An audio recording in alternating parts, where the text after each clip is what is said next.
Hi, Jim Marshall of the New Bedford Cable Network. With us in studio right now, we've got Ashley Payne, the Director of Marketing and Tourism for the City of New Bedford. Laura Orleans is with us from the New Bedford Fishing Heritage Center, and we've got a big event coming up in June that everybody's excited about. Talk a little bit about New Bedford Oysterfest 2025. Do you want me to start? Absolutely, go for it. So people may not know, but in addition to the offshore commercial fishing industry, which is primarily what we talk about at the Fishing Heritage Center, we have a growing aquaculture industry featuring a lot of oyster growers from the local area. And oysters are in, and oysters are amazing. And if you have the taste buds, oysters taste different from one farm to another. So at this event, you'll have a chance to sample oysters from 7 local growers, and it's just a lot of fun.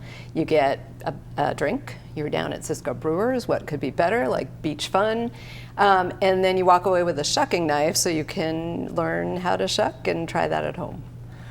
This was a great success last year, and obviously you wouldn't do a second one if the first one wasn't so well attended. What are we trying to do? How are people invested in this? It was great to see such a huge turnout last year, and the fact that it was sold out for the first year of doing the event. I think that's a great testament to the fact that people are looking for events like this and to support New Bedford's seafood industry. So for this year, the team over at the Fishing Heritage Center and Cisco, they're working very hard to expand the festival this year. So if you want to talk a little bit about that. Absolutely. So last year, first event, we didn't know what to expect. I think we did call it first annual. We were bold. You never know. But we had 500 people attend the event in the very first year. In fact, I think we were still selling tickets the morning of, and then, by 1 o'clock, they were sold out. So this year we're doing 2 waves. Basically, you buy your ticket and you can enter at noon, and then there'll be a little break between 2 and 2:30, or you can enter at 2:30. You get a couple hours, which is plenty of time to slurp down 7 oysters. But if you really love them, you can purchase additional oysters at the event and go back in and taste some more. So we're expecting a sellout again. We've been selling tickets. We're already seeing a lot of interest, and we've only just begun to promote the event. But I think people had a great time last year. Cisco Brewers is an amazing spot. It's just breathes fun, like it's where you want to be in the summertime, and it's a lot of fun. And this is unique in that you can go to a bar and get oysters, but this is meeting the growers. So it's a real opportunity to talk to the people who grow the oysters and harvest them, about the industry and about what it takes to grow oysters, and just to learn a little bit more about this part of our fishing industry. There's been a significant push for oyster farming locally. Absolutely. Talk a little bit about that, though. Sure. So oysters actually clean the environment. So that's very cool. It helps, we fish mostly offshore in New Bedford, but fish and sea creatures start growing, like their areas where they're growing up are inshore. And so oysters can clean and filter, they're filter feeders. So they clean the ocean, which is fabulous. And I think it's a type of fishery that's very different. You can work in an oyster farm and be home at night, so that's kind of attractive to people.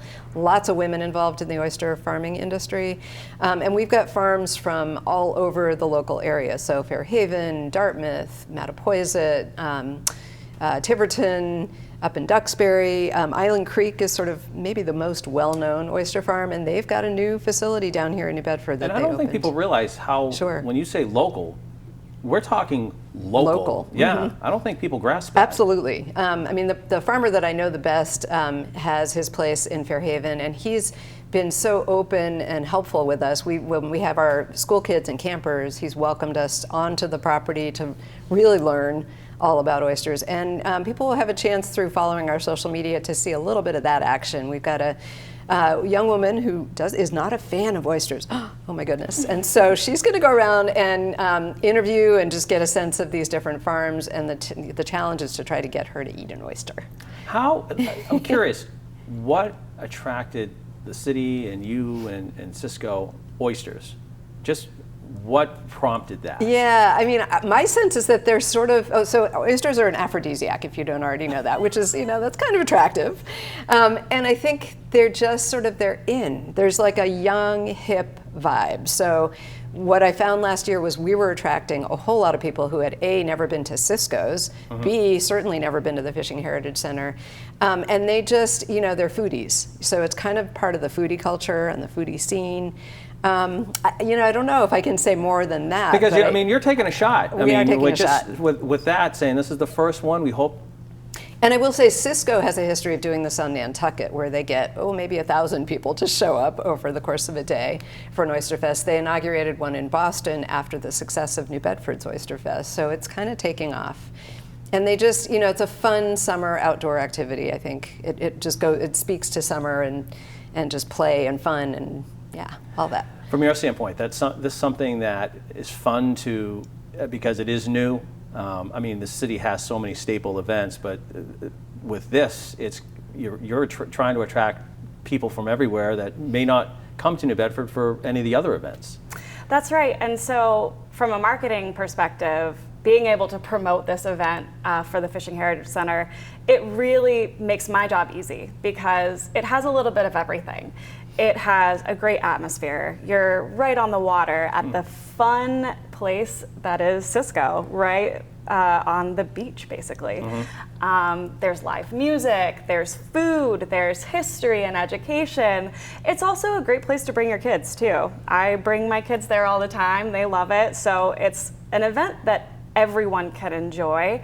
And it's just a really great tourism event because people who maybe don't live near the water get a chance to come out here and have this experience and have fresh oysters, which you don't have that everywhere.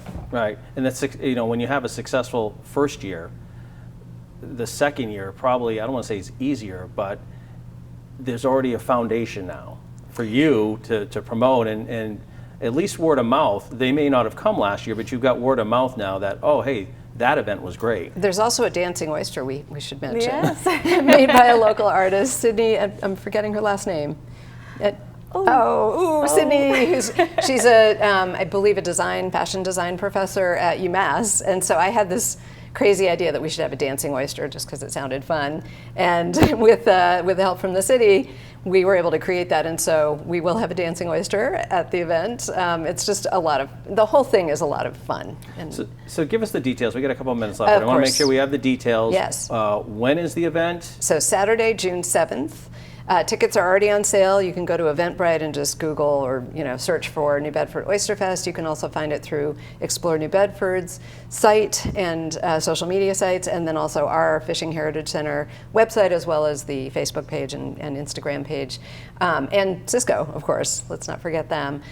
So it's June 7th. It starts at noon. You can show up at noon. Well, There's get tickets ahead. I was going to say there's two showings. I don't know if that's the correct term. We've been struggling with that, but then we came up with 2 waves. Okay. Right? So wave 1 begins at noon, wave 2 begins at 2:30. I would definitely encourage people to buy tickets in advance. For anyone who did come last year, we didn't know what to expect. We didn't have quite enough of those shucking knives. We've got ample supply this time. And we're expecting about 800 people over the course of the day. So and as you said, it's not just the oysters. You've got the music. There's so much else going on. Your ticket gets you a drink as well. It's dog friendly. That's one of the really joys. And I think people are going to just come away having had a lot of fun. And you can hang out. This could be your appetizer for a full lunch, or your appetizer for a dinner. Stay and have a meal. So. And the one thing too, the website, the Explore NB website, New Bedford website, fantastic. But the Heritage Center has the information on there too. Absolutely, fishingheritagecenter.org. The other thing I'll say is it is rain or shine. The event is fully tented. Okay. More fun when huge. it's sunny, but we can't count on that. Right. No, but that's good to know too. Yes, absolutely. That should be a great event though. It was so great last year, but. Bigger and better. Yeah, no, exactly. Now you got to improve on that, which is hard to do. Yes, yeah. But once you get something, then it just it probably gets a lot easier. It does, and it has legs, and I think people are eager to come back, and new people will be showing up too. Laura, good to see you. Good to see you as Ashley, always. good to see you. You as well. Check out the websites for more information. Thanks for watching, and go to New Bedford Oysterfest 2025.